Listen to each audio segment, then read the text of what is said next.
എൻ്റെ പേര് ജിസ്മോൻ ജോസ്. ഞാൻ പാലാരൂപത കവയിക്കുന്ന് ഇടവകയിൽ നിന്ന് വരുന്നു. ഞാൻ ആദ്യമായി ഇവിടെ വന്ന് ഉടമ്പടി എടുക്കുന്നത് ഓഗസ്റ്റ് 2, 2025 ഞാൻ പല പ്രാവശ്യം ഇവിടെ ഓട്ടം വന്നിട്ടുണ്ട്. പക്ഷേ ഒരിക്കലും ഞാൻ ഈ കൃപാസനത്തിൻ്റെ അകത്ത് കയറിയിട്ടില്ല. ഞാനിവിടെ തൊട്ടടുത്തുള്ള മാരാരിക്കുളം ബീച്ചിൽ അവിടെ നല്ല തണലാണല്ലോ ഓർത്ത് കാറ്റ് കൊണ്ട് നടക്കുന്നതായിരുന്നു ചെയ്തുകൊണ്ടിരുന്നത്. അങ്ങനെ ഞങ്ങളുടെ ജീവിതത്തിൽ പല പല പ്രശ്നങ്ങൾ കടന്നു വരാൻ തുടങ്ങി. അപ്പോഴാണ് യൂട്യൂബിനകത്ത് കൃപാസനത്തെക്കുറിച്ച് കൂടുതൽ കാണുകയും കൂടുതൽ സാക്ഷ്യങ്ങൾ കേൾക്കുകയും ചെയ്തത്. അങ്ങനെ ഞാൻ എൻ്റെ വൈഫിനോട് പറഞ്ഞു, നമുക്ക് കൃപാസനത്തിൽ പോയി ഉടമ്പടി എടുക്കണം, എങ്കിൽ മാത്രമേ നമ്മുടെ ജീവിതം രക്ഷപ്പെടുകയുള്ളൂ. അങ്ങനെ ഞങ്ങൾ 2-ാം തീയതി ഇവിടെ വന്ന് ഉടമ്പടി എടുത്തു. ഞങ്ങൾ ഒരുപാട് നിയമങ്ങൾ വെച്ചു, 6 നിയമങ്ങൾ വെച്ചു. പക്ഷേ മാതാവ് അതിൽ കൂടുതൽ ഞങ്ങൾക്ക് അനുഗ്രഹം തന്നു. അതിൽ ഇപ്പോൾ ഞങ്ങൾ കുറച്ച് അനുഗ്രഹങ്ങൾ മാത്രമേ ഇവിടെ പറയുന്നുള്ളൂ. എൻ്റെ കുഞ്ഞിന് ഇൻഫ്ലുവൻസ വൈറസ് പോസിറ്റീവായി വന്നു. ആദ്യം വൈഫിനാണ് വന്നത്. വൈഫിന് വന്ന 2-3 ദിവസത്തിന് ശേഷം കുഞ്ഞിന് പോസിറ്റീവായി. അപ്പോൾ രാവിലെ അമ്മ പറഞ്ഞു, കുഞ്ഞിന് നല്ല പനിയാണല്ലോ, ആശുപത്രി കൊണ്ടുപോകാൻ പറഞ്ഞു. ഞാൻ രാവിലെ കുഞ്ഞിനെ കൊണ്ട് ആശുപത്രി ചെന്ന് നോക്കിയപ്പോൾ 103 ഡിഗ്രി പനിയുണ്ട്. അപ്പോൾ ഡോക്ടർ പറഞ്ഞു കുഞ്ഞിനെ അവിടെ ആശുപത്രി അഡ്മിറ്റ് ചെയ്യണം. അപ്പോൾ വൈഫ് വീട്ടിലെ പനി കൂടുതലായി കിടക്കുന്നതോട് ഞാൻ പറഞ്ഞു ആരുമില്ല ഹോസ്പിറ്റലിൽ നിൽക്കാനായിട്ട്. അങ്ങനെ എൻ്റെ നിർബന്ധത്താൽ ഡോക്ടറെ വീട്ടിലോട്ട് വിട്ടു. എന്തെങ്കിലും പനി കൂടുതലാണെങ്കിൽ ഉടനെ തന്നെ തിരിച്ച് കൊണ്ടുവരണമെന്ന് പറഞ്ഞു. ഞാൻ വണ്ടിയിൽ നിന്ന് കുഞ്ഞിനെ ഇറക്കിയപ്പോൾ തന്നെ കുഞ്ഞിന് നടക്കാനോ ഒന്ന് ഭക്ഷണം കഴിക്കാനോ ഒന്ന് ഇരിക്കാൻ പോലും പറ്റുന്നില്ലായിരുന്നു. കുഞ്ഞ് കട്ടിലേക്ക് കയറി കിടന്ന് കരഞ്ഞു, അപ്പ എനിക്ക് ഒട്ടും മേല, എനിക്ക് പനി കൂടുതലാണ്, എൻ്റെ ശരീരമെല്ലാം തളർന്നു പോകുന്നു. ഞാനപ്പോൾ പറഞ്ഞു, നമ്മൾ ഉടമ്പടി ജീവിതത്തിലല്ലേ, നമുക്ക് ഉടമ്പടി വസ്തുക്കൾ വെച്ച് അമ്മ മാതാവിനോട് പ്രാർത്ഥിക്കാമെന്ന് പറഞ്ഞ് കുഞ്ഞിൻ്റെ അടുത്ത് നിന്ന് വിശ്വാസ പ്രമാണം ചൊല്ലി മനസ്താപ്രമാണം ചൊല്ലി കുഞ്ഞിൻ്റെ നെറ്റിയിൽ കുരിശ് വരച്ച് പ്രാർത്ഥിച്ചു. അപ്പോൾ അവൾ കിടക്കുന്നതിൻ്റെ മുകളിൽ ഒരു മഴവില്ല് കണ്ടു. ആ മഴവില്ലിൽ നിന്ന് പ്രകാശരശ്മി നേരെ അവിടെ അടുത്തേക്ക് വരുന്നത് കണ്ടു. അപ്പോഴേ കുഞ്ഞ് കട്ടിൽ എണീറ്റ് പറഞ്ഞു എനിക്ക് ഛർദ്ദിക്കണമെന്ന്. കുഞ്ഞ് ഓടി വാഷ് ബേസിനിൽ ചെന്ന് നിറച്ച് ഛർദ്ദിച്ചു. അമ്മ പുറകെ ചെന്നു. ഞാൻ പറഞ്ഞു അവളെ പിടിക്കണ്ട, അവൾ ഛർദ്ദിച്ച് വന്ന് കിടന്നോളൂന്ന്. പക്ഷേ തിരിഞ്ഞ് നിന്ന് കുഞ്ഞ് കൈകൊണ്ട് കാണിച്ചു, എൻ്റെ എല്ലാ പനിയും പോയി. ഞാൻ കിടന്നതിൻ്റെ മുകളിൽ അമ്മ മാതാവ് മഴവില്ലിൻ്റെ രൂപത്തിൽ വന്ന് എന്നെ തൊട്ടു എന്ന് പറഞ്ഞു. പിന്നെ കുഞ്ഞിനെ പനിച്ചിട്ട് പോലുമില്ല, മരുന്ന് പോലും കൊടുക്കേണ്ട ആവശ്യം വന്നില്ല. ആൻറ്റിവൈറൽ മരുന്ന് കൊടുക്കണമെന്ന് ഡോക്ടർ പറഞ്ഞ് തന്നുവിട്ട മരുന്നാണ്, അത് ഞങ്ങൾ ഉപയോഗിച്ചുമില്ല. പിന്നെ രണ്ടാമതായി അഖണ്ഡജമാല റാലിയിൽ പങ്കെടുക്കുമ്പോൾ എനിക്ക് നടക്കാനൊന്നും പറ്റുന്നില്ലായിരുന്നു. എനിക്ക് വയറിൽ നിന്ന് കാലിലോട്ട് നല്ല വേദനയായിരുന്നു. പിന്നെ എൻ്റെ കഴുത്തിലൊരു മുഴയുണ്ടായിരുന്നു. ഞാൻ റാലി കൂടി പ്രാർത്ഥിച്ച് നടന്നു, ജപമാല ചൊല്ലി. ആ റാലി കൂടി 2-ാമത്തെ ദിവസം എൻ്റെ കഴുത്തിലെ മുഴയും പോയി, വയറിൻ്റെ വേദനയും പോയി. എനിക്ക് സുഖമായി നടക്കാം, ഒരു പ്രശ്നമില്ല. പിന്നെ ഒക്ടോബർ 7 എന്നൊരു ഡേറ്റ് ഞങ്ങളെ കാണിച്ചു തരുന്നുണ്ടായിരുന്നു. അങ്ങനെ ഒരു ദിവസം രാവിലെ ഡെയിലി ബ്രെഡ് കൂടുമ്പോൾ ജോസഫ് അച്ഛൻ ഞങ്ങളുടെ കുറേ കാര്യങ്ങൾ, ഞങ്ങൾ വെച്ച നിയോഗത്തിലെ കാര്യങ്ങൾ അച്ഛൻ അതിലൂടെ പറഞ്ഞു. അത് ഞാൻ എൻ്റെ വൈഫിൻ്റെ കൊടുക്കും, വൈഫ് പറയും. ആദ്യം തന്നെ പരിശുദ്ധ അമ്മ പ്രത്യക്ഷപ്പെട്ട ആൾത്താരി സാക്ഷ്യം പറയാൻ അനുഗ്രഹം നൽകിയതിന് അമ്മയ്ക്കും തിരുക്കുമാരനും കോടാനുകോടി നന്ദി. എനിക്കും എൻ്റെ ഹസ്ബൻഡിനും ഹ്യൂമൻ പാപ്പിലോമ വൈറസ് എന്നൊരു വൈറസ് ഞങ്ങളുടെ ശരീരത്ത് വന്നത് മൂലം ഞങ്ങളുടെ ജെനിറ്റൽ ഏരിയയിൽ അരിമ്പാറകളും മുഴകളും സിസ്റ്റുകളും എല്ലാം ഉണ്ടാകാൻ തുടങ്ങിയായിരുന്നു. ഞങ്ങൾ കുറേ ഹോസ്പിറ്റൽ വഴി കയറി ഇറങ്ങി നടന്നു. ഒരുപാട് കാശ് ഇതിനു വേണ്ടി ഞങ്ങൾക്ക് ചിലവായി. ഞാനൊരു വെറ്റിനറി ഹോസ്പിറ്റലിലാണ് വർക്ക് ചെയ്യുന്നത്. അവിടെ സർജറി എല്ലാം പിടിച്ചു വെച്ച് കഴിയുമ്പോഴത്തേക്കും ഞാൻ പെട്ടെന്ന് എനിക്ക് ഹോസ്പിറ്റലിൽ പോകണം, എമർജൻസിയാണ്, ഇതിൻ്റെ ബുദ്ധിമുട്ടുകളും പ്രയാസങ്ങളും ആണെന്ന് അവരോട് പറയുമ്പോൾ അത് അവർക്കൊരു പ്രയാസവും ആകുന്നുണ്ടായിരുന്നു.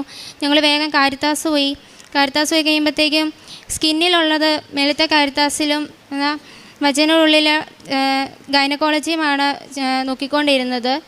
ഒരുപാട് സിസ്റ്റുകളും മുഴകളും ഉണ്ടായിരുന്നു. അരിമ്പാറകൾ ഓരോ പ്രാവശ്യം ക്വാർട്ടർ ചെയ്ത് കഴിയുമ്പോഴത്തേക്കും അതിൻ്റെ കൂടുതലായിട്ട് 7 ദിവസത്തിനുള്ളിൽ തന്നെ ഞാൻ ആൻറ്റിബയോട്ടിക് എല്ലാം കഴിച്ചു കഴിഞ്ഞാലും ഈ എണ്ണം പെരുകിക്കൊണ്ടിരിക്കുകയായിരുന്നു. ഇതുമൂലം ഡിസ്ചാർജുകളും ഇച്ചിങ്ങും എല്ലാം ഭയങ്കര കൂടുതലായിരുന്നു. എനിക്ക് ഭയങ്കര ബുദ്ധിമുട്ടായിരുന്നു. അത് കഴിഞ്ഞ് ഞങ്ങൾ ഓരോ ആഴ്ചയിലും ഹോസ്പിറ്റലിൽ കയറി ഇറങ്ങി നടക്കാൻ തുടങ്ങി. അങ്ങനെ ഞങ്ങൾ കുറേ സാമ്പത്തിക പ്രശ്നത്തിലൊക്കെയായി. ഓരോ ദിവസവും 5000-4000 രൂപയൊക്കെ വെച്ച് ഒരാഴ്ച ഞങ്ങളുടെ കയ്യിൽ നിന്ന് ചിലവായിക്കൊണ്ടിരുന്നത്. മരുന്നുകൾ എടുത്തിട്ടൊന്നും ഒരു പ്രയോജനമില്ല. അവസാനം ഞങ്ങൾ ഡോക്ടർമാരോട് ചോദിച്ചത് ഞങ്ങളുടെ ശരീരത്തിൽ നിന്ന് പോകുമോ. അപ്പോൾ അവർ പറഞ്ഞു 2 വർഷത്തിന് ശേഷം ഇത് ഞങ്ങളുടെ ശരീരത്തിൽ നിന്ന് കഴിഞ്ഞിട്ടുണ്ടെങ്കിൽ ഈ വൈറസ് ക്യാൻസറിലേക്ക് ചിലപ്പോൾ സാധ്യത ഉണ്ടാവുമെന്ന് പറഞ്ഞു. അത് കേട്ട് കഴിഞ്ഞപ്പോൾ ഹസ്ബൻഡ് ഭയങ്കര സങ്കടത്തിലും ബുദ്ധിമുട്ടിലുമായി. ഹസ്ബൻഡ് ജോലിക്കൊന്നും അങ്ങനെ പോകാതെയായി. വീട്ടിലിരുന്ന് എപ്പോഴും ഇതിനെപ്പറ്റി, കാരണം വേറെ ആരോടും ചോദിച്ചു കഴിഞ്ഞാൽ ഇതെന്ത് രോഗമാണെന്ന് പോലും ആർക്കും അറിയില്ല, ഇതിനെപ്പറ്റി പറഞ്ഞു തരാനൊന്നും ആർക്കും അറിയില്ല, ഞങ്ങൾക്കും അറിയില്ല. അപ്പോൾ വീട്ടിലിരുന്ന് ഗൂഗിളിലെല്ലാം നോക്കി ഈ വൈറസിനെ പറ്റിയുള്ള എല്ലാം കേട്ട് വായിച്ച് ഭയങ്കര ഡിപ്രഷൻ പോലെ ഒരവസ്ഥയിലായി. അത് കഴിഞ്ഞ് ഹസ്ബൻഡ് ഞാൻ ജോലി സ്ഥലത്തായിരിക്കുമ്പോൾ ഓരോ പ്രാവശ്യം എന്നെ വിളിച്ച് ചോദിക്കും, എങ്ങനെയുണ്ട്, നിനക്ക് കുറവുണ്ടോ, എന്തെങ്കിലും ബുദ്ധിമുട്ടുണ്ടോ, പ്രയാസങ്ങളുണ്ടോ. അപ്പം ഞാൻ പറയും എന്നിട്ട് ഭയങ്കര സങ്കടത്തിലൊക്കെ ആയിരുന്നു. രാത്രി കിടന്നുറങ്ങാനോ ഒന്നും കഴിയുന്നില്ലായിരുന്നു. അവസാനം ഇപ്പം ഒരു മാതാവിൻ്റെ രൂപം വീട്ടിലുണ്ടായിരുന്നു. മാതാവിൻ്റെ രൂപം പിടിച്ച് രാത്രിയിൽ കിടന്നുറങ്ങേണ്ട അവസ്ഥ വരെയായി. അപ്പോൾ ചേട്ടൻ ഒരു ദിവസം എന്നോട് പറഞ്ഞു, നമുക്ക് കൃപാസനത്തിൽ പോയി ഉടമ്പടി എടുത്താലും. അപ്പോൾ ഉടമ്പടി എടുക്കാൻ ആദ്യം എന്നോട് പറഞ്ഞപ്പോൾ എന്നെക്കൊണ്ടത് പറ്റുമോ എന്നുള്ളൊരു പേടി എനിക്ക് പെട്ടെന്ന് വന്നു. മാതാവിൻ്റെ കാര്യം ആയതുകൊണ്ട് ഞാനതിനകത്ത് എതിർപ്പൊന്നും പറയാൻ പോയില്ല. അപ്പോൾ ആണെങ്കിൽ ഞങ്ങൾ അതിന് മുന്നേ തന്നെ ഹോസ്പിറ്റൽ വഴി വീണ്ടും കയറി ഇറങ്ങിക്കുന്നു. ഇത് കുറയുന്നില്ല, വീണ്ടും കൂടുതലായിക്കൊണ്ടിരിക്കുന്നു. അപ്പോൾ അവസാനം കാരിത്താസ് ചെന്നപ്പം ഞങ്ങളുടെ ഗൈനക്കോളജി ഡോക്ടർ പറഞ്ഞു, നിങ്ങൾക്ക് വേറൊരു സ്കിന്നിൻ്റെ ഹോസ്പിറ്റലുണ്ട്, ഡോക്ടർ സ്കിൻ എന്ന് പറഞ്ഞിട്ട് ഹോസ്പിറ്റൽ ഏറ്റുമാനൂരുണ്ട്, നിങ്ങൾ അവിടെ ഒന്ന് കാണിച്ചു നോക്ക്, അവിടെയാണെങ്കിൽ ഒരു നല്ല റിവ്യൂ കിട്ടുന്നതാണ്, നിങ്ങൾ അവിടെ ചെല്ലാൻ പറഞ്ഞു. ഞങ്ങളങ്ങനെ അവിടെ ചെന്നു. ഞങ്ങൾ പേടിച്ചിരുന്ന ആ സിറ്റുവേഷനിലാണ് ഡോക്ടർ ഞങ്ങളോട് ഭയങ്കര ഒരാശ്വാസമായിട്ട് ഇതൊന്നും പേടിക്കേണ്ട, കുഴപ്പമില്ല എന്നാണ് ഞങ്ങളോട് പറഞ്ഞിരുന്നത്. അങ്ങനെ ഇപ്പം ഈ ഹോസ്പിറ്റലിൽ നിന്ന് ഞാൻ ലീവ് എടുത്ത് പോകുന്നതിൻ്റെ ഒരു പ്രശ്നം വേറെ കിടക്കുന്ന കഴിയുമ്പോഴത്തേക്കും ഡോക്ടർ ഞങ്ങളോട് ഇങ്ങോട്ട് പറഞ്ഞു, നിങ്ങളുടെ വീട് എവിടെയാണെന്ന് ചോദിച്ചു. ഞങ്ങൾ പറഞ്ഞു ഞങ്ങളുടെ വീട് പാലായിലാണെന്ന് പറഞ്ഞു. അങ്ങനെയാണെങ്കിൽ ഞാൻ മരിയൻ ഹോസ്പിറ്റലിൽ വരുന്നുണ്ട്, ചൊവ്വ വ്യാഴം ശനി ദിവസങ്ങളിലാണ് ഞാൻ വരുന്നത്, എന്നാൽ നിങ്ങൾ അങ്ങോട്ടേക്ക് വരാൻ പറഞ്ഞു. അപ്പോൾ തന്നെ ഞങ്ങൾക്കൊരു ആശ്വാസമായി. ഞങ്ങൾക്ക് ലീവൊന്നും കളയാതെ അവിടെ പോകാൻ പറ്റുമല്ലോ, എൻ്റെ ഹോസ്പിറ്റലിൽ എൻ്റെ ഡോക്ടർമാരെ അവർക്ക് ബുദ്ധിമുട്ടിക്കേണ്ട ആവശ്യം ഇതിനകത്ത് വരുന്നില്ലല്ലോ എന്ന് ഞാൻ കരുതി. ഞങ്ങളവിടെ ചെന്നു, പോഡോവാട്ടൊക്കെ അപ്ലൈ ചെയ്തു. എങ്കിലും ഇത് കുറച്ച് ദിവസം കഴിയുമ്പോൾ വീണ്ടും ഭയങ്കരമായിട്ടും കൂടിക്കൊണ്ടിരിക്കുക. ലാസ്റ്റ് ഒരു ഡോക്ടർ ഞങ്ങളോട് പറഞ്ഞു, ഇതിനകത്തൊരു സിസ്റ്റ് ഉണ്ട്, 2-3 എണ്ണം ഉണ്ട്, എത്രയും പെട്ടെന്ന് എമർജൻസി ആയിട്ട് നിങ്ങൾ കാരിത്താസിലേക്ക് ചെല്ല്, അവിടെ ചെന്നിട്ട് ഇത് കോട്ടർ ചെയ്ത് കളയുമെന്ന് വെച്ചാൽ ഞങ്ങൾക്ക് ഇത് ചെയ്യാമെന്നുള്ളൊരു പരിധി ഉണ്ടെന്ന് പറഞ്ഞു. ഞങ്ങൾ പക്ഷേ പോയില്ല. ഞങ്ങൾ നേരെ വീട്ടിൽ വന്നു കഴിഞ്ഞപ്പം ഹസ്ബൻഡ് പറഞ്ഞു നമുക്ക് ഉടമ്പടി എടുക്കാമെന്ന് പറഞ്ഞപ്പോൾ ഞങ്ങളുടെ പരിചയത്തിലുള്ളൊരു ചേച്ചിയെ വിളിച്ച് എങ്ങനെയാണ് ഉടമ്പടി എടുക്കുക എന്നെല്ലാം ചോദിച്ചു, മനസ്സിലാക്കി. അവർ ഞങ്ങൾക്ക് പ്രത്യക്ഷണ പ്രാർത്ഥനയെല്ലാം, രാവിലെ ചൊല്ലുന്ന പ്രാർത്ഥനയെല്ലാം വാട്സപ്പിൽ അയച്ചു തന്നു. ഞങ്ങൾ വെളുത്ത് തീര് കത്തിച്ച് വെച്ച് രാവിലെ 5:30 എണീറ്റ് ഞങ്ങൾ ഉടമ്പടി എടുക്കുന്നതിന് മുന്നേ ഒരു ഒരുക്കമായിട്ട് ഞങ്ങൾ 2 ആഴ്ച മുന്നേ തന്നെ മാതാവിനോട് പ്രാർത്ഥിക്കാൻ തുടങ്ങി. അങ്ങനെ ഞങ്ങൾക്ക് ഒരു തടസ്സവും കൂടാതെ ഇവിടെ വന്ന് ഓഗസ്റ്റ് 2-ാം തീയതി 2025 ഞങ്ങൾക്ക് ഉടമ്പടി എടുക്കാൻ സാധിച്ചു. ഉടമ്പടി എടുത്തതിന് ശേഷം എനിക്ക് ഇൻഫ്ലുവൻസ പനി പിടിച്ചു കഴിഞ്ഞപ്പം എനിക്ക് ഈ വാട്സ് എല്ലാം കൂടെ വീണ്ടും ഭയങ്കരമായിട്ടും അങ്ങ് കൂടിക്കഴിഞ്ഞ് ഇപ്പം ഡോക്ടർ ഇതിനേക്കാളും മുന്നേ ഒരു വലിയ അരിമ്പാറ എനിക്ക് ഉണ്ടായിരുന്നു. അപ്പം എന്നോട് കാരിത്താസിലെ ഡോക്ടർ പറഞ്ഞു, ഇത് ഞങ്ങൾക്കിവിടെ കരിക്കാൻ പറ്റത്തില്ല, അത്രയും ഇത് വലുതായിരുന്നെന്ന് പറഞ്ഞു. ഞാൻ ഈ എൻ്റെ രോഗത്തെ ഓർത്ത് ഞാൻ ഒരിക്കലും ഇത് സങ്കടപ്പെട്ടില്ല, കാരണം എനിക്കിതിൻ്റെ എന്താണെന്ന് മനസ്സിലായിട്ടില്ല. പക്ഷേ ഹസ്ബൻഡ് ഇത്രയും വിഷമത്തിൽ നിൽക്കുമ്പോൾ എനിക്ക് ഒരു ആശ്വാസം തന്നത് ദൈവമായിരിക്കും. ഞാൻ അങ്ങനെ വിശ്വസിച്ച് നടന്നു. എനിക്ക് എന്താണെങ്കിലും ഇതിന് ടെൻഷനാവില്ല. പക്ഷേ ലാസ്റ്റ് ഡോക്ടർ പറഞ്ഞു ഇതിന് ഇവിടെ കരിക്കാൻ പറ്റില്ല എന്ന് പറഞ്ഞു കഴിഞ്ഞപ്പം ഞാൻ ആകെപ്പാടെ സങ്കടത്തിലായി. ഞാൻ അന്നാണ് ഈ ഒരു രോഗത്തെപ്പറ്റി ഓർത്ത് ആദ്യമായിട്ട് വരുന്ന ഹോസ്പിറ്റലിൽ നിന്ന് കരയണത്. ഈ വാട്സ് കരിക്കാൻ വേണ്ടി ഇഞ്ചക്ഷൻ ചെയ്യുമ്പോഴും അതിൻ്റെ പെയിനും നടക്കാൻ വയ്യായ്കയും ബുദ്ധിമുട്ടുകളും എല്ലാം എനിക്കുണ്ടായിരുന്നു. ഞങ്ങൾ ഉടമ്പടി എടുത്ത് ഉടമ്പടി ഉപ്പെടുത്ത് പ്രശ്നമുള്ള ഭാഗത്ത് വെച്ച് പ്രാർത്ഥിച്ചു കഴിഞ്ഞപ്പോൾ എനിക്ക് ഭയങ്കര പെയിനായിരുന്നു. അപ്പോൾ ഞാൻ കുരിശ് വരയ്ക്കാൻ പോലും എനിക്ക് പറ്റണില്ലായിരുന്നു. അപ്പോൾ ഹസ്ബൻഡും എൻ്റെ കുഞ്ഞും പറഞ്ഞു, അമ്മ കരയണ്ട, നാളെ അമ്മയ്ക്ക് ഇതിനുള്ള സന്തോഷിക്കാനുള്ളവരുടെ ദൈവം വരുത്തും, മാതാവ് അതിന് സാധ്യമാക്കി തരുമെന്ന് പറഞ്ഞു. ഞാനാണെങ്കിൽ അത് വിശ്വസിച്ചു. എങ്കിലും ഞാൻ കുരിശ് വരെ ഒന്നും മുടക്കാനൊന്നും പോയില്ല. ഞാനത് പ്രാർത്ഥിച്ചു. ഞാൻ ഉച്ചവരെ ഞാനവിടെ ആ ഏരിയയിൽ അത് കണ്ടായിരുന്നു. പക്ഷേ വൈകുന്നേരം ആയപ്പോഴേക്കും അതെവിടെ പോയെന്ന് പോലും എനിക്കറിയില്ല. ഒരു കോട്ടറി ചെയ്തതിനേക്കാളും നല്ല ഒരു പാട് പോലും ഇല്ലാതെ ആ അരിമ്പാറ മാതാവ് മാറ്റി തന്നു. അത് കഴിഞ്ഞ് ഞങ്ങൾ ഹോസ്പിറ്റലിലൊന്നും പോയില്ല. അപ്പം ഞാൻ വർക്ക് ചെയ്യുന്നിടത്ത് ഡോക്ടർമാർ, എന്നോട് ഒരു ലേഡി ഡോക്ടറുണ്ട്, ഡോക്ടറിനോട് ചോദിച്ചു, നിങ്ങൾ ഇതുവരെ എല്ലാ ആഴ്ചയിലും പോയിക്കൊണ്ടിരുന്നതല്ലേ, ഇതുവരെ നിങ്ങൾ ഹോസ്പിറ്റലൊന്നും പോയില്ല, ഞങ്ങളുടെ മാതാവ് അത് മാറ്റിത്തരും. എനിക്ക് എന്നോട് ഇടയ്ക്ക് ചോദിക്കും കുറയുന്നുണ്ടോ, അങ്ങനെ കുറയുന്നുണ്ടായിരുന്നു. പിന്നെ ഇൻഫ്ലുവൻസ വന്ന സമയത്ത് വാട്സ് കൂടി, പിന്നെ എനിക്ക് നിൽക്കുമ്പോഴെല്ലാം ഒരു ഭയങ്കര അസ്വസ്ഥ, എവിടെയെങ്കിലും കിടക്കാൻ തോന്നുന്നു, ഡിസ്ചാർജ് ഭയങ്കര കൂടുതൽ. ഞങ്ങൾ ഉടമ്പടി പൂർത്തിയാകുന്നതിന് മുന്നേ ജോസഫ് അച്ഛനെ കാണാൻ ഞങ്ങൾക്ക് പറ്റുമെന്ന് തോന്നില്ല. ഞങ്ങൾ വരുന്ന വഴിക്കെല്ലാം വിശ്വാസ പ്രമാണം ചൊല്ലി പ്രാർത്ഥിച്ച് ഞങ്ങളിവിടെ വന്നു. ഇവിടെ വന്നു കഴിഞ്ഞപ്പോൾ ആണെങ്കിൽ ഞങ്ങൾക്ക് ജോസഫ് അച്ഛനെ കാണാൻ പറ്റി. അച്ഛൻ ഞങ്ങളുടെ തലയിൽ കൈ വെച്ച് പ്രാർത്ഥിക്കുകയും കാശ് രൂപം നൽകുകയും പിന്നെ തൈലം തരികയും ഞങ്ങൾ പ്രശ്നമുള്ള ഭാഗത്ത് വിശ്വാസപ്രമാണം ചൊല്ലി പ്രാർത്ഥിച്ചതിൻ്റെ ഫലമായി എനിക്ക് ഡിസ്ചാർജ് അങ്ങ് കുറഞ്ഞു. എങ്കിലും വാട്സ് എല്ലാം പിന്നെയാണ് പതിയെ പതിയെ കുറയാൻ തുടങ്ങി. ഒക്ടോബർ 7-ാം തീയതി അച്ഛൻ രാവിലെ ഡെയിലി ബെഡ് പ്രാർത്ഥനയിൽ അരിമ്പാറകളും സിസ്റ്റുകളും മുഴകളും ഞങ്ങൾ ആദ്യം വെച്ച നിയോഗം തന്നെ അതായിരുന്നു. അച്ഛൻ ഞങ്ങൾ പ്രാർത്ഥിച്ചു. ഞങ്ങൾ ഞങ്ങളുടെ കാര്യമാണെന്ന് വിശ്വസിച്ച് ഞങ്ങൾ പ്രാർത്ഥിച്ച് എന്ന് കഴിഞ്ഞപ്പം എനിക്കത് കുറഞ്ഞു. ഒരു ഫൈനൽ ചെക്കപ്പിനായിട്ട് ഞങ്ങൾ കഴിഞ്ഞ ദിവസം ഹോസ്പിറ്റലിൽ ഒന്ന് പോയി. 90 ദിവസത്തിനിടയ്ക്ക് 90 ദിവസം കഴിഞ്ഞാണ് ഞങ്ങൾ ഹോസ്പിറ്റലിൽ പോകുന്നത്. ഡോക്ടർമാർക്ക് ഭയങ്കര അത്ഭുതമായിപ്പോയി. ഇത്രയും കൂടുതലായി നിന്നത് ഇതെങ്ങനെ ഇത്ര പെട്ടെന്ന് പോയെന്നാണ് അവർ ഞങ്ങളോട് വെച്ചത്. ഡോക്ടർ പറഞ്ഞു, നിങ്ങളുടെ വിശ്വാസം എവിടെയാണോ, ഞങ്ങൾ ഇവിടുത്തെ കാര്യമെല്ലാം പറഞ്ഞു, ഞങ്ങൾ ഉടമ്പടി എടുത്ത് പ്രാർത്ഥിച്ചാണ് ഞങ്ങളുടെ ഇതെല്ലാം മാറിയതെന്ന് പറഞ്ഞു. അപ്പോൾ അവർ പറഞ്ഞു, നിങ്ങളുടെ വിശ്വാസം എവിടെയാണോ അവിടെ നിങ്ങൾ ഉറച്ച് വിശ്വസിക്കാമെന്നാണ് പറഞ്ഞത്. ഗൈനക്കോളജി ഡോക്ടർ പറഞ്ഞു, ഞാൻ എവിടെ പോയെന്ന് ഞാൻ നോക്കിയിരിക്കുന്നത്, എമർജൻസി ആയിട്ട് വിളിച്ച് നിങ്ങളോട് മറ്റേ ഡോക്ടർ ചെയ്യണമെന്ന് പറഞ്ഞ കാര്യമാണ്. അപ്പം ഞാൻ നിങ്ങൾ എവിടെ പോയെന്ന് കരുതിയെന്ന് ഡോക്ടർ പറഞ്ഞു. പക്ഷെ നോക്കിക്കഴിഞ്ഞപ്പോൾ ആ ഡോക്ടർക്കും ഭയങ്കര, ഒരു മുസ്ലിം ഡോക്ടറാണ്, പക്ഷേ ഡോക്ടർക്ക് പോലും ഭയങ്കര അത്ഭുതമായി പോയി. പിന്നെ അഖണ്ഡ ജപമാല റാലി പങ്കെടുക്കണമെന്ന് ഭയങ്കര ആഗ്രഹമായിരുന്നു. അപ്പോൾ അതിനൊരു തടസ്സവും കൂടാതെ വരാതിരിക്കാൻ വേണ്ടി ഞാൻ ഇന്ന് പ്രത്യക്ഷീകരണ പ്രാർത്ഥന ചെല്ലുമ്പോൾ പ്രാർത്ഥിക്കുമായിരുന്നു. പക്ഷേ എനിക്ക് വരുന്നതിൻ്റെ തലേദിവസം 2 മാസം പീരിയഡ്സൊക്കെ ആയി ഭയങ്കര ബ്ലീഡിങ്ങും കാര്യങ്ങളും എല്ലാം ആയിരുന്നു. അപ്പം എങ്കിലും ഞാൻ വരുമെന്ന് വെച്ച് വിശ്വസിച്ച് പ്രാർത്ഥിച്ചുകൊണ്ടിരുന്നു. മാതാവ് അതിനുള്ള സൗകര്യങ്ങളും ഞങ്ങൾക്ക് അർത്തുങ്കൽ വണ്ടി ഇട്ടിട്ട് ഞങ്ങൾ ചേർത്തലയിൽ നിന്ന് ഇവിടെ ബസ് കയറും. ഞങ്ങൾക്ക് ആ ബസ് കിട്ടാൻ പോലും അമ്മ ക്രമീകരണം ഒരുക്കി തന്നു. എനിക്ക് ഹസ്ബൻഡിന് നടക്കാനൊന്നും വയ്യായിരുന്നു. ആ സമയത്ത് കഴുത്തിലൊരു തടിപ്പും എല്ലാം ഉണ്ടായിരുന്നു. ആ സമയത്ത് ഞങ്ങളാണെങ്കിൽ ഒരു 10 മിനിറ്റ് 2 സ്ഥലങ്ങളിൽ ഇരുന്നു. അത്രയും മാത്രമേ ഞങ്ങൾക്കൊരു ഇതുണ്ടായുള്ളൂ. ഞങ്ങൾക്ക് വേറെ ക്ഷീണമോ കാര്യങ്ങളോ വിശപ്പോ ഒന്നും ഉണ്ടായില്ല. ആ ഉടമ്പടി അഖണ്ഡ ജപമാല റാലി പൂർത്തീകരിക്കാൻ ഞങ്ങൾക്ക് മാതാവ് അനുഗ്രഹം തന്നു. ഞങ്ങൾ കറക്റ്റ് അർത്തുങ്കൽ എത്തിക്കഴിഞ്ഞപ്പോൾ ഞങ്ങൾക്ക് പള്ളി നിറഞ്ഞ ആൾക്കാരാണ്. ഞങ്ങൾക്ക് കയറാൻ പറ്റുമോ എന്ന് പോലൊരു ചിന്തയാണ് ഞങ്ങൾക്ക്. പക്ഷേ ഞങ്ങൾ കയറാൻ പോകുന്നതിന് ഉള്ളിൽ തന്നെ ആൾക്കാർ ഒരു 4-5 പേര് ഇറങ്ങി വഴി മാറി ഞങ്ങൾക്ക് അവിടെ കയറി ആരാധനയിൽ പങ്കെടുക്കാനുള്ളൊരു അനുഗ്രഹം മാതാവ് ഞങ്ങൾക്ക് തന്നു. മമ്മിക്ക് എന്ത് ഭക്ഷണം കഴിച്ചാലും ഛർദി ഉണ്ടായിരുന്നു. ഉടമ്പടി തേനും ഉപ്പും എല്ലാം കൊടുത്ത് ഞങ്ങൾ പ്രാർത്ഥിച്ച് കഴിഞ്ഞപ്പോൾ നമുക്ക് പള്ളിയിലൊന്നും പോകാൻ പറ്റില്ലായിരുന്നു. പ്രാർത്ഥിച്ചതിൻ്റെ ഫലമായിട്ട് മമ്മിയുടെ ഛർദിയെല്ലാം മാറി പള്ളിയിലെല്ലാം പോകാനുള്ള അനുഗ്രഹം മാതാവ് ഞങ്ങൾക്ക് നൽകി. പിന്നെ എൻ്റെ കുഞ്ഞിന് ഇവളെ മത്സരവും എക്സാം എല്ലാം കൂടെ ഒരുമിച്ച് വരുന്നതുകൊണ്ട് ഇവൾക്ക് പഠിക്കാനുള്ളൊരു സമയം ഭയങ്കര കുറവായിരുന്നു. എങ്കിലും ഇവളാണെങ്കിൽ ഞങ്ങൾ കാണാതെ നമ്മൾ പ്രാർത്ഥിക്കുന്ന സമയത്ത് മാതാവിൻ്റെ പച്ചത്തിരിന്ന് നീലത്തിരിന്ന് ഒരു ചെറിയ പീസ് ഇവളുടെ ഉടുപ്പിനുള്ളിൽ ഇവൾ വെച്ചിട്ട് പോയി.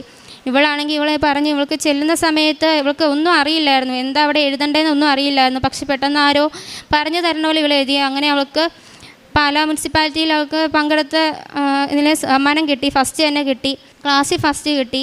ചേട്ടായിക്ക് കുറേ അടയാളങ്ങൾ കിട്ടുന്നുണ്ട്. ഞാൻ ഇവിടെ വന്നു കഴിഞ്ഞപ്പോൾ തൊട്ട് എനിക്ക് കുമ്പസാരിക്കുമ്പോൾ പാപത്തിൻ്റെ എണ്ണം കുറഞ്ഞു വരാൻ തുടങ്ങി. നേരത്തെ ഞാൻ കുമ്പസാരിക്കുമ്പോൾ എനിക്ക് തോന്നുന്നത് അവിടെ ഇരുന്ന് ഈശോ കരയുമായിരുന്നു എന്നാണ് തോന്നുന്നത്. ഉടമ്പടി ജീവിതം നയിക്കാൻ തുടങ്ങിയപ്പോൾ തന്നെ എനിക്ക് ഒരു 10 പാവം ചെയ്തുകൊണ്ടിരുന്ന എനിക്കിപ്പം ഒരു 2 പാവമൊക്കെ മാക്സിമം ഉള്ളൂ. അതുപോലെ 2 ആഴ്ച കൂടുമ്പോൾ എനിക്ക് കുമ്പസാരിച്ചില്ലെങ്കിൽ ഭയങ്കര ഒരു അസ്വസ്ഥയാണ്. അതുമല്ല, ഒരു നുണ പറഞ്ഞാൽ പോലും എനിക്ക് പിറ്റേ ദിവസം പോയി കുമ്പസാരിക്കാൻ ചെന്നില്ലെങ്കിൽ എനിക്ക് ഭയങ്കര അസ്വസ്ഥതയാണ്. കുർബാന സ്വീകരിക്കാൻ എനിക്ക് പറ്റിയല്ല. ഞാനങ്ങനെ 2 ദിവസം കൂടുമ്പോഴൊക്കെ പോയി കുമ്പസാരിക്കാൻ തുടങ്ങി. അപ്പോൾ അച്ഛൻ എന്നെ ഇങ്ങനെ നോക്കി. അപ്പം ഞാൻ പറഞ്ഞു, അച്ഛാ, ഞാൻ മരീൻ ഉടമ്പടിയിലാണ്, എനിക്ക് കുഞ്ഞു പാവം പോലും എൻ്റെ മനസ്സിലിട്ട് എനിക്ക് കുർബാന പങ്കുകൊള്ളാൻ സാധിക്കുന്നില്ലെന്ന് പറഞ്ഞു. പിന്നെ ഞാൻ ഉടമ്പടി എടുത്തു കഴിഞ്ഞിട്ട് എനിക്ക് മാതാവിൻ്റെ നിരവധി അടയാളങ്ങൾ കിട്ടി. ഞാൻ ഉടമ്പടി എടുത്ത് പോയി 3ാമത്തെ ദിവസം ഒരു ചൊവ്വാഴ്ചയായിരുന്നു. അന്ന് തിരുവനന്തപുരത്ത് ഒരു ഓട്ടം പോയി. ഞാൻ അവിടെ ഇരുന്നപ്പോൾ എൻ്റെ ഫോണിൽ ഞാൻ ഉടമ്പടി ധ്യാനം കൂടുകയാണ്. ആ ധ്യാനം കൂടിയപ്പോൾ എൻ്റെ ഫോണിൽ നിന്ന് ഞാൻ നോക്കിയപ്പോൾ എന്തോ കുമ്മള പോലെ എന്തോ പോകുന്നുണ്ട്. അപ്പോൾ ഞാൻ നോക്കിയപ്പോൾ എൻ്റെ ചുറ്റുവട്ടം എല്ലാം കുമ്മള. അപ്പോൾ ഞാൻ നോക്കിയപ്പോൾ ഇത് ഞാൻ അദൃശ്യമായിട്ട് കാണുന്നതാണല്ലോ. അങ്ങനെ അത് കാണാൻ തുടങ്ങി. അത് ഇപ്പോൾ സ്ഥിരമായി എൻ്റെ കൂടെ ഉണ്ട്. പിന്നെ പള്ളിയിൽ നിന്ന് കുർബാന കൂടുമ്പോൾ കണ്ണടിച്ച് പ്രാർത്ഥിക്കുമ്പോൾ പച്ച നക്ഷത്രങ്ങളും വെള്ള നക്ഷത്രങ്ങളും കാണാൻ സാധിക്കുന്നു.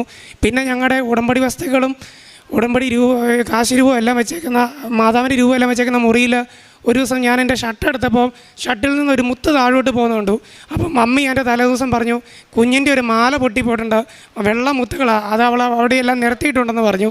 ഞാൻ ആ മുത്തിൽ പിടിക്കാൻ ചെന്നപ്പോഴത്തേനും ആ മുത്ത് പൂത്തിരി കത്തുന്ന പോലെ മൊത്തം പൊട്ടിത്തെറിച്ച് ഞങ്ങളുടെ രൂപങ്ങളുടെ മുന്നിൽ നിന്നു. അപ്പോൾ ഞാനവിടെ നിന്ന് ഉറക്കെ കരഞ്ഞു. ഭാവിയായ എൻ്റെ അടുത്ത് എൻ്റെ അമ്മ മാതാവ് വന്നല്ലോ എന്ന്. പിന്നെ എനിക്ക് വെള്ള നക്ഷത്രങ്ങൾ കാണാൻ സാധിക്കുന്നുണ്ടായിരുന്നു.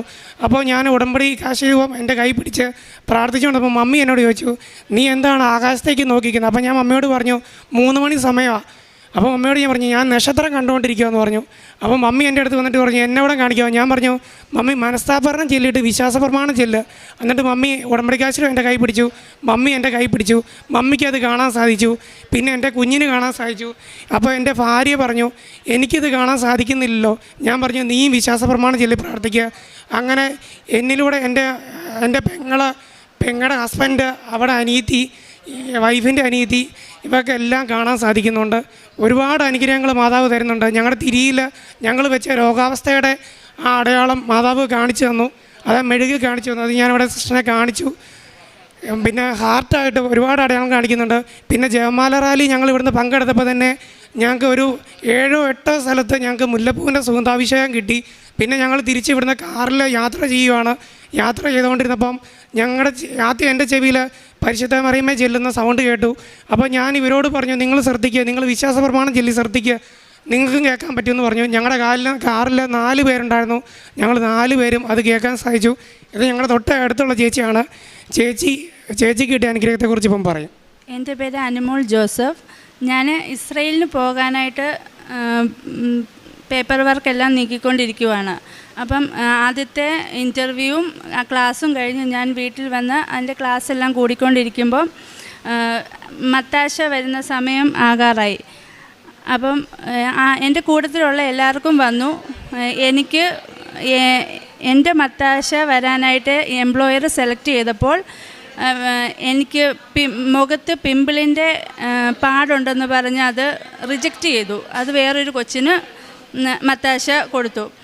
അതോടൊപ്പം തന്നെ അപ്പം എൻ്റെ വീട്ടുകാരോട് ഞാനത് പറഞ്ഞപ്പോൾ അവർ പറഞ്ഞു സാരമില്ല, അത് നിനക്കുള്ളതല്ല എന്ന് അവർ പറഞ്ഞു. അപ്പോൾ അത് കഴിഞ്ഞ് ഞാനത് അങ്ങനെ അപ്പം മാതാവിന് ഞാൻ സമർപ്പിച്ച് പ്രാർത്ഥിച്ചുകൊണ്ടിരുന്നു. അത് കഴിഞ്ഞപ്പോൾ വേറൊരു എംപ്ലോയർ എന്നെ സെലക്ട് ചെയ്തു. എനിക്ക് മത്താശ വന്നു.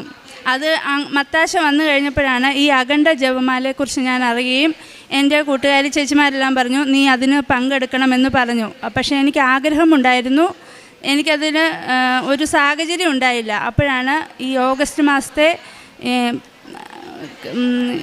കൊന്തയിൽ വീടുകളിൽ കൊന്ത വയ്ക്കുമ്പോൾ ഒരു ഭവനത്തിൽ വെച്ച് ഇവർ വരികയും ഈ ജിസ്മോൻ എന്നോട് പറഞ്ഞു ഞങ്ങൾ അഖണ്ഡ ജപമാലയ്ക്ക് പോകുന്നുണ്ട്, അനുചേച്ചിയും വരുന്നുണ്ടെങ്കിൽ വരാൻ പറഞ്ഞു. അപ്പോൾ തന്നെയാണ് ആ ഒരു നിമിഷത്തിലാണ് മത്താശ വന്നതും ഞാനത് അഖണ്ഡ ജപമാലയിൽ പങ്കെടുക്കാൻ തീരുമാനിച്ചപ്പോൾ എനിക്ക് മത്താശ എന്ന പേപ്പർ വരികയും ചെയ്തു.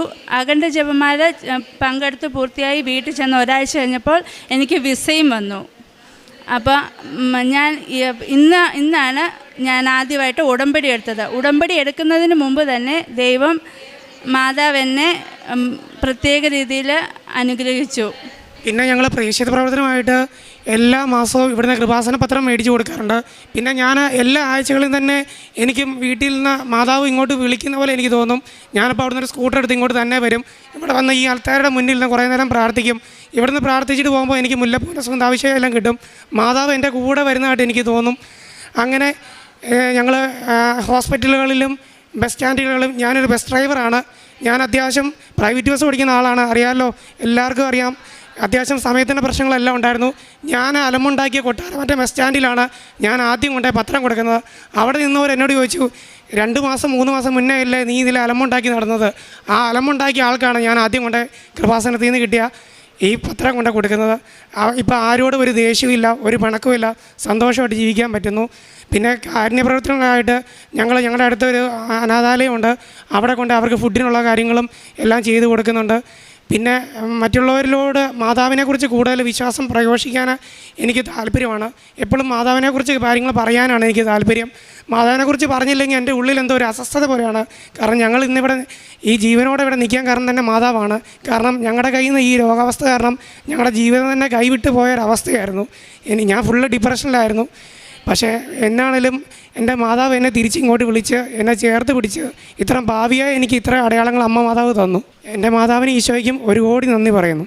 യോഹന്നാൻ 11:4 ഈ രോഗം മരണത്തിൽ അവസാനിക്കുവാനുള്ളതല്ല, പ്രസ്തുത ദൈവത്തിൻ്റെ മഹത്വത്തിനും അതുവഴി ദൈവപുത്രൻ മഹത്വം പ്രാപിക്കുന്നതിനും വേണ്ടിയുള്ളതാണ്. ജിസ്മോനും ജെൻസിയും കുപ്പുകരത്തോടെ ഹൃദയം മുഴുവൻ നന്ദിയോടെ പരിശുദ്ധ കൃപാസന മാതാവിൻ്റെ തിരുനടയിൽ സന്തോഷത്തോടെ ജീവിതാനുഭവങ്ങളെ സാക്ഷ്യപ്പെടുത്തുകയാണ്. വലിയ ദുരിതപൂർണമായൊരു ജീവിതത്തിൽ നിന്നും കൃപാസന മാതാവ് ഈ ദമ്പതികളെ വളരെയധികം സംരക്ഷിച്ച് സൗഖ്യപ്പെടുത്തിയതിൻ്റെ സാക്ഷ്യമാണ് ഈ അൾത്താരയിൽ നമ്മൾ കേട്ടത്. പ്രിയമുള്ളവരെ, മരുന്നോ ലേപനമോ അല്ല, എൻ്റെ അധരത്തിൽ നിന്ന് പുറപ്പെടുന്ന വാക്കുകൾ, എന്നിൽ അടിയുറച്ച വിശ്വാസം, എൻ്റെ രക്തത്താലുള്ള ശുദ്ധീകരണം, അത് സൗഖ്യത്തിനും മേൽഗതിക്കും കാരണമാകുമെന്ന് നമ്മളെ എപ്പോഴും ഈശോ ഓർമ്മിപ്പിക്കാറുണ്ട്. ഈ മക്കൾ പറയുന്നുണ്ട്, ഞങ്ങളുടെ ജീവിതമാകെ മാറി മറിഞ്ഞു. ഒരു ചെറിയ പാപം ചെയ്താൽ പോലും അനുതപിക്കണമെന്ന സെൻസിറ്റിവിറ്റി ഈശോ ഉടമ്പടി ജീവിതത്തിലൂടെ ഞങ്ങൾക്ക് കൈമാറി. വിശുദ്ധ കുർബാന ഏറ്റവും ഒരുക്കത്തോടെ പങ്കെടുക്കുവാൻ ഞങ്ങളെ നിരന്തരം ഈ നാളുകളിൽ നയിച്ചുകൊണ്ടിരുന്നു. അച്ഛൻ്റെ ഡെയിലി ബ്രെഡ് കൂടുമ്പോഴൊക്കെയും ഞങ്ങളുടെ രോഗക്ലേശങ്ങളെ ഈശോയ്ക്ക് സമർപ്പിച്ച് പ്രാർത്ഥിക്കുകയും 7-ാം തീയതി അച്ഛൻ കൃത്യമായിട്ട് അരിമ്പാറ സിസ്റ്റ് അതുപോലുള്ള കാര്യങ്ങൾക്ക് ഈശോ അമ്മ മാതാവിലൂടെ ഇടപെടുന്നുവെന്ന് പറയുമ്പോൾ ഞങ്ങളുടെ രോഗം ഏറ്റെടുത്തുവെന്ന് പൂർണ്ണമായി ഞങ്ങൾ വിശ്വസിച്ചു. ഞങ്ങൾക്കത് സൗഖ്യത്തിന് കാരണമായെന്ന. പ്രിയമുള്ളവരെ, ഈ രോഗസൗഖ്യം ചെറുതല്ല. അവർ കടന്നുപോയ ആന്തരികമായ സംഘർഷങ്ങൾ ചെറുതല്ല. അവർക്കുണ്ടായ ജീവിതത്തെക്കുറിച്ചുള്ള ആദിയും വ്യാകുലതകളും ഒട്ടും ചെറുതല്ല. എല്ലാം തകരുന്നുവെന്നിടത്ത് നിന്ന് അമ്മ മാതാവ് ഈശോയിലൂടെ ഈ ജീവിതം, ഈ ദാമ്പത്യം, അവരുടെ ദാമ്പത്യ ധർമ്മത്തിൻ്റെ സന്തോഷങ്ങൾ ഒക്കെ തിരികെ കൊടുത്തതിൻ്റെ സാക്ഷ്യമാണ് ഈ അൾത്താരയിൽ പങ്കുവച്ചത്. പ്രിയമുള്ളവരെ, അമ്മയുടെ കരങ്ങളിലേക്ക് ജീവിതം കൈവിട്ടു പോകുന്ന, നമുക്ക് സ്വയം നിശ്ചയമില്ലാത്ത, മരുന്നുകൊണ്ട് പ്രയോജനമില്ലാത്ത, പരിശ്രമിച്ച് പരാജയപ്പെട്ട ഏതൊരു വിഷയത്തെയും ഉറപ്പിച്ചേൽപ്പിച്ചു കൊടുക്കാം. ഈ ലോകത്തിന് സാധ്യമല്ലാത്തതൊക്കെയും ദൈവശക്തിയാൽ അമ്മ മാതാവ് പ്രത്യക്ഷീകരണത്തിൻ്റെ സാക്ഷ്യപ്പെടുത്തലിന് വേണ്ടി നമുക്ക് അനുവദിച്ചു തരും.